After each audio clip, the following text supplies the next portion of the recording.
you so much, Jimmy. Shout out to Rita. Shout out to my Fadernauts. What is up, you guys? How's it going tonight? You are tuning in to On the Airwaves Radio. The times have changed and the tides have shifted, my friends. Let's ride the airwaves. This show is packed with high energy mediatainment live. And for those of you who know me, I've got a lot of energy. And no, that is not the coffee, my friends. That's just me all the time. So sorry to burst anyone's bubble there.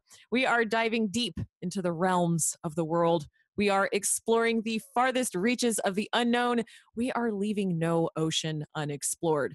As you guys know, you can join me on Thursdays at 7:30 p.m. Pacific time for deeper perspectives on a vast array of news media topics from current events to popular culture. If you want to join the conversation tonight as we are flowing in the ether, go to Twitter and live tweet with Divine Frequency using the hashtag DFAirwaves. My superstar associate, Sterling Nicole Bennett, will be the ringleader of our live tweeting experience this evening. Shout out to Sterling. You can follow her at Stario Crossing and me at Divine Frequency on Twitter. Please go on over, hang out, feel free to tweet to the hashtag DF Airwaves as we go. Today is Thursday, December 6th, 2018.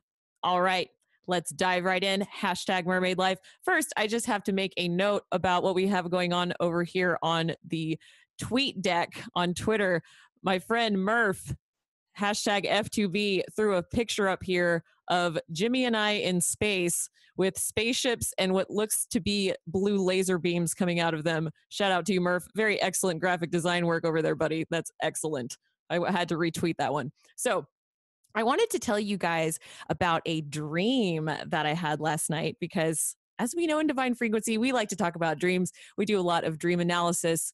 We talk about it. So I'm going to tell you guys a dream that I had last night. So there was a group of us that escaped from the surface of the earth to an underground cave.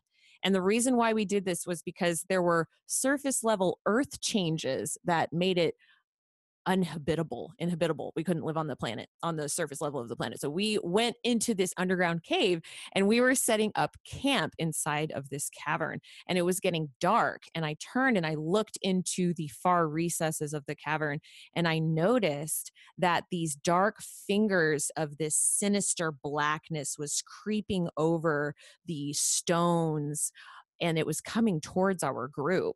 And at that point in my dream, I went completely lucid, which means I knew I was dreaming. And I realized that I had a superpower. How many of you have had a superpower in a dream? Those are the best. So I realized that I could actually banish this sinister darkness with my hands, with my voice. And I said with my voice, I called out into the darkness and I said, with my light, I cast out the darkness. And with a sweeping wave of my hand, the darkness was turned to light. It was epic. So I had this dream, and this morning I woke up and I posted this dream to social media. So I wanted to tell you guys about a really cool conversation that I had on social media today about this dream, because I think it's really, really important to talk about. So I received a comment back that said, it's this perspective that's holding back humanity's evolution and possible ascension. The program of rebuking the darkness is what prevents our unification, along with every other program that is meant to keep us in fragmentation and in separation. No more segregation of who we are. Embracing our darkness allows us to embrace an aspect of our truth.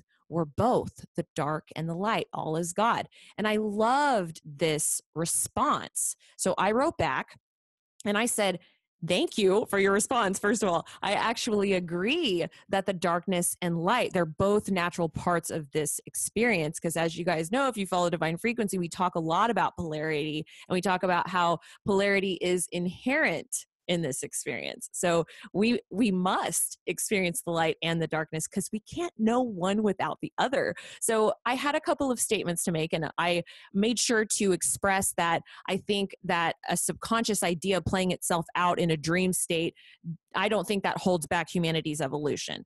So I said that I believe that all experience should be contextualized in order to provide meaning. So through our exploration of this experience, we have the opportunity to add data into the collective, therefore expanding the field through which we are all connected. So I believe that we're having an individuated experience of the collective. Each of us is separate, but we are connected to that oneness. Absolutely. So then I wanted to talk a little bit deeper here because it goes a little bit deeper. So the concept of casting out the darkness and the way I am using it in my dream was a little bit different than this concept of the light versus the dark and the polarity there. So in the dream, this archetype of darkness seemed to represent evil. Darkness and evil are two different things entirely.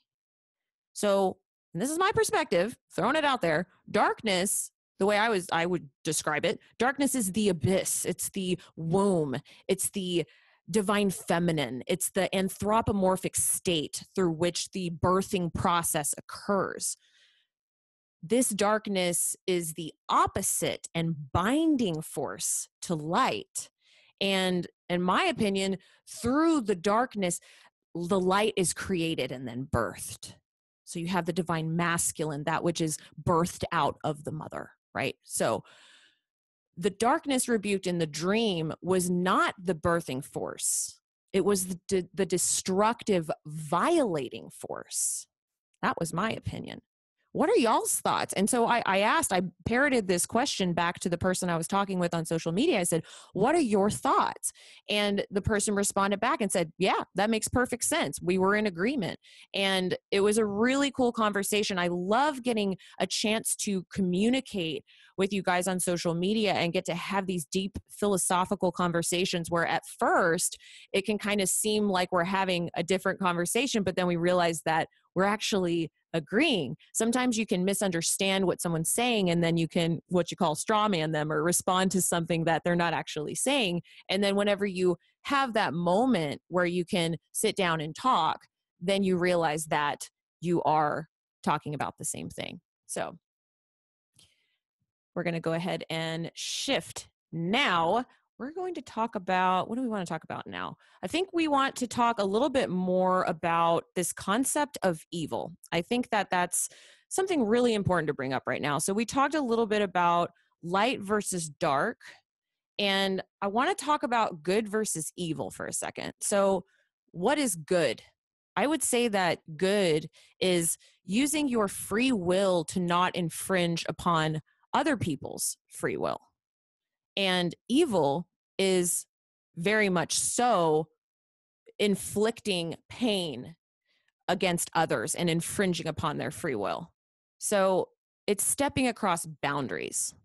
So when we're here talking about this concept of light versus dark, where you have the womb state and then what comes out of that, which is the light, then you have this other concept of good versus evil. Good being using free will to not infringe upon other people's free will, and then evil, wanting to use people and inflict pain and cross boundaries. So we're going to talk a little bit about boundaries today because I have a couple of news stories that we're going to go over related to boundaries. And this is all about protecting our personal sovereignty, guys. Boundaries protect us from people who might want to hurt us. And with healthy boundaries, you're using your free will to choose the relationships that you want to engage in and the capacity of those relationships. So evil's one thing, but cycles of growth and change, this is talking about that light versus dark, right? That's paramount to our soul growth. So from the darkness comes the birth of light, and from the light, we descend into darkness. There's a cyclical nature to growth because you can't constantly be in the light.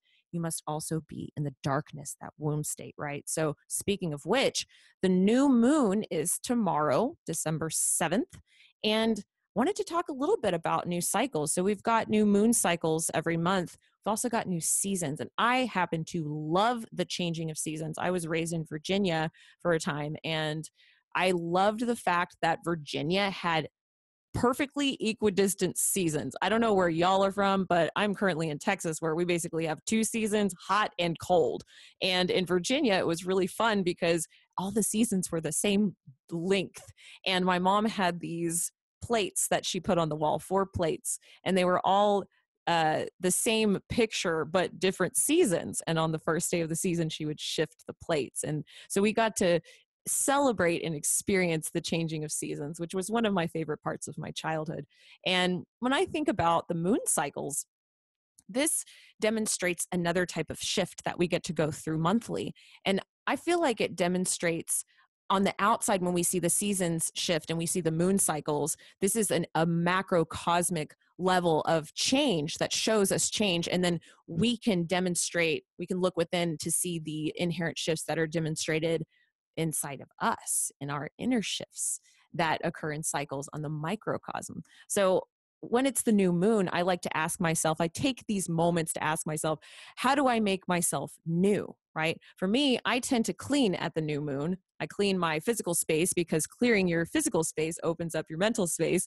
Also, it's an excuse to not have to clean for an entire month. Just kidding. Not really. Or am I? So I also wanted to tie this all in with the last 2 sessions that we had on Fade to Black on the Airwaves Radio, because we were talking about discernment. We were talking about cycles of growth and change. And I thought this would be a beautiful bow to tie, because we're in the new moon, and we were just talking about the focus method, which was a method for discernment cycles of growth and change and gaining wisdom.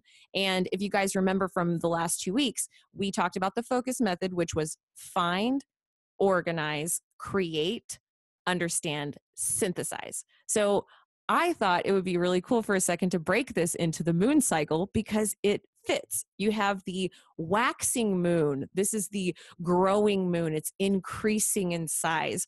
And in that cycle that we talked about, that would be find and organize. So when you're finding, you're choosing a goal and you're organizing yourself. You're bringing something toward fruition. You're actively growing and increasing the energy that you're putting into some kind of goal in your life. And so that is synonymous with the waxing moon. Then the full moon would be the create step on the cycle. So this is actually where you're literally culminating something. You're bringing it to fruition. It's been brought to fruition. It's the maximum power and strength. This is the manifestation point. Then you have the next part of the cycle, or the down part of the cycle, where you have understand and synthesize. And this would be the waning moon. So you're banishing, you're decreasing, you're integrating, you're learning from what you have created. So I think it's really interesting to take the concepts of cycles and then reflect that into your life in multiple different ways. It helps you integrate the information on an even deeper level. So as we know, we're beings that are going through constant shifts, constant changes. We're supposed to be growing, and we're supposed to be changing. And like one example I can give you guys, because you guys know I'm a YouTuber, I'm constantly changing as a person on YouTube, right? The content shifts. I'm not doing the same things over and over again. I might be talking about some of the same topics, but as a YouTuber, we're dynamic people. And so it's so important to be able to look at and not just a YouTube channel, this is just one example, but look at content as it expands, as the person expands. It's really fun to be able to access this kind of stuff on social media where it's cataloged. You can go back in a blog and you can see how people have changed, they've progressed, and they've grown. So I want to ask you, what growth have you experienced in your life, and how do you share that growth with other people? So you got to let go. You got to let go in order to open up your space for something new. This is something that I think is really important about the new moon, is that letting go lets that space open up so the universe can put something in it. If your space is cluttered, if your physical space, your mental space is cluttered, the universe can't put anything into a space that doesn't exist. So you got to let things go. So we're going to go ahead and leave it with that, because I actually want to bring Jimmy on and ask him about the Bob Lazar film. I'm dying to know about the premiere, Jimmy. Are you there? I'm here. You're dying to know. It was great. Yeah. We had a great dinner beforehand. It was fun. You had a dinner? What'd you eat? Steak.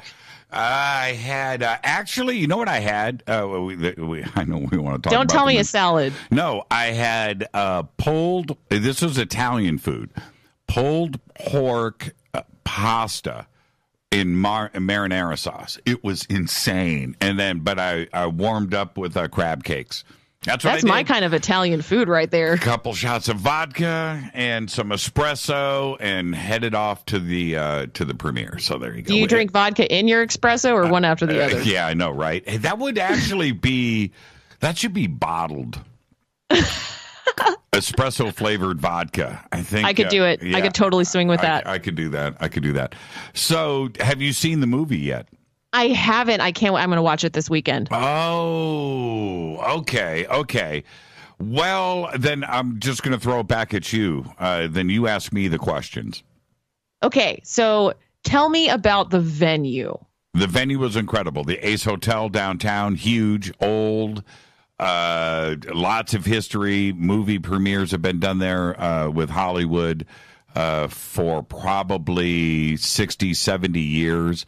A very dramatic building with crazy architecture, very Gothic, very beautiful, very nice, big, 1,600 seats. So you can imagine how big of a theater it is, multi-leveled. There you go. So that part of it was great.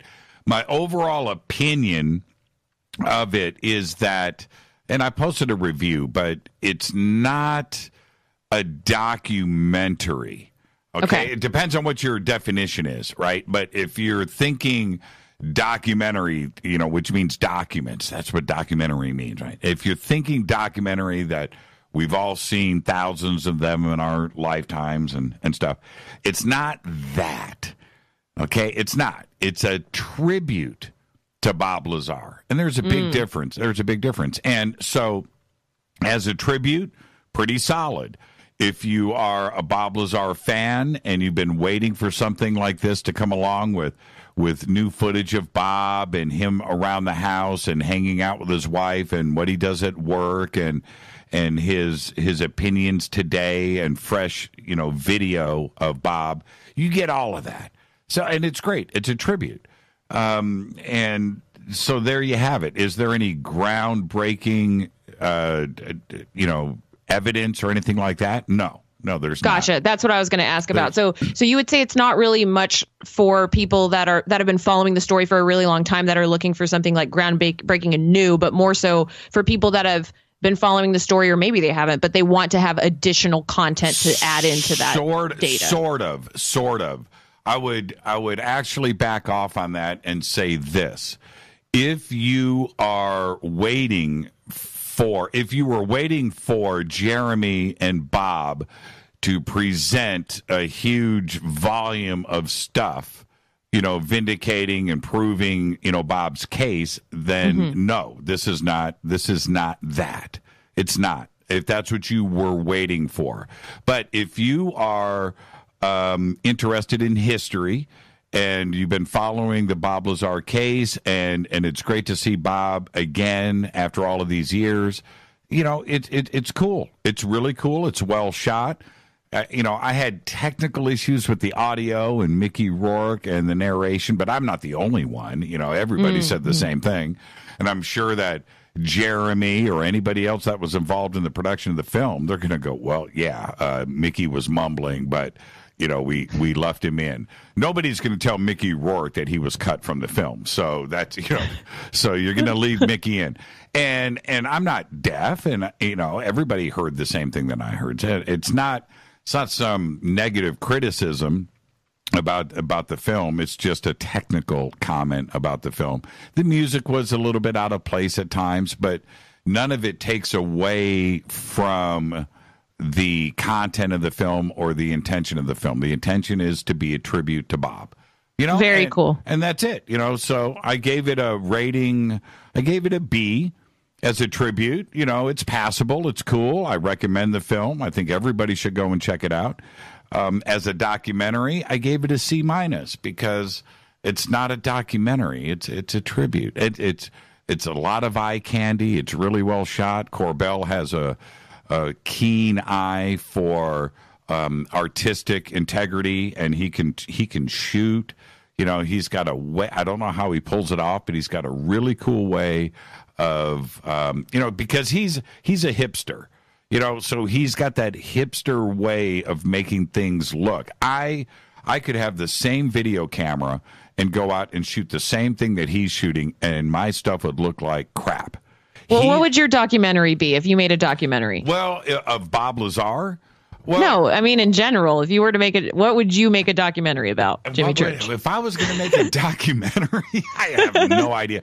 I have been so interested in the last 15 years about our universe that I think I would go there. I'm not a physicist, but I could bring physicists in. You're not? Yeah, I could bring physicists in to make me look like a physicist. There you go. That's how you do it. But I would do, I would probably follow along those lines, because the thing that I think is most astounding right now today is that when we just look at math, numbers, you start at the number one and start counting. If we just deal with the math in our galaxy, in our Milky Way, we probably have 100 billion planets. Right? Think about that. 100 billion planets. We're not alone. So what's the name of your documentary then? We're Not Alone. I don't know. And it's I think I would do that. I think I would. What would you Very make? Cool. What would you make a documentary on? Mermaids. Easy. You would do mermaids or glitter. Okay, take a picture of your feet and post it. Done. We'll see. I don't have feet. Yeah, see, you've got what mermaids? What do they have on their feet? They don't have feet. Is it fins? Yeah, fins. Fins is the correct term for that, right? Yep, you got it. Okay. You're practically an expert now. No, I'm being serious. I am too. Okay, all right. So it's fins. Mermaids have fins. They don't have feet. That's right. Teresa, thank you so much. And what are you going to be covering next week? Probably news. I'm thinking I'm going to do some news. Probably cover some entertainment as well. Okay, so, entertainment and news next week. That's what I'm talking about. Thank you so much, Teresa. Thank you, Jimmy. Have a good night. Enjoy the rest of your weekend. You too. Teresa Yanaros, Divine Frequency on the Airwaves.